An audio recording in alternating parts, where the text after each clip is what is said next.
Coucou les amis, les frères et sœurs bien-aimés, j'espère qu'aujourd'hui vous êtes en forme.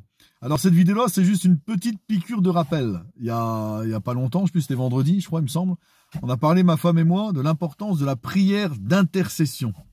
Et on a rappelé que Samuel a déclaré « Loin de moi l'idée de pécher contre l'Éternel, de cesser de prier pour vous ».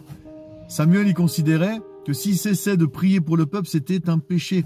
Parce que, je rappelle, sur la terre, on a une responsabilité, on est responsable du monde qui nous entoure. Et Dieu s'est limité lui-même à nos prières. Et on disait que quand on prie pour les autres, on libère l'action et la puissance de Dieu dans leur vie. Mon frère, ma sœur, quand tu pries pour les autres, tu libères l'action et la puissance de Dieu dans leur vie. Il faut se rappeler que tu ne pries pas en vain.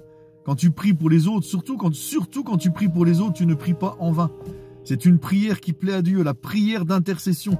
Je te rappelle que la prophétesse Anne servait Dieu jour et nuit dans le jeûne et la prière. Ça veut dire que quand tu pries, tu sers Dieu.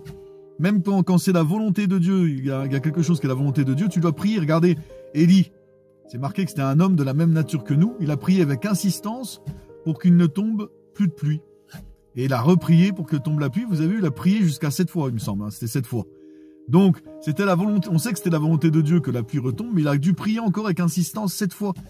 On a une responsabilité sur la terre. Et croyez-moi là, mais la prière d'intercession, elle est vitale. Et je répète encore une fois, quand tu pries pour les autres, tu libères la puissance et l'action de Dieu dans leur vie. Et je pense que c'est ça qui nous fait grandir dans l'amour. Pas toujours être dans les prières égoïstes. Alors on a le droit, hein, bien sûr, il faut, déchargez-vous sur lui de tous vos soucis, lui-même prend soin de vous, c'est bon. Mais ne restons pas que là-dessus. Prions les uns pour les autres, parce que c'est ce que Dieu veut, c'est la prière qui est agréable à Dieu, et croyez-moi, Dieu répond à ce genre de prière. Alors, prions pour que l'action et la puissance de Dieu soient libérées dans la vie des autres. Amen. Voilà, c'était juste un petit rappel que je voulais vous faire ce matin de la parole de vendredi. Voilà, on vous souhaite une bonne journée, et puis je vous dis à bientôt, les amis.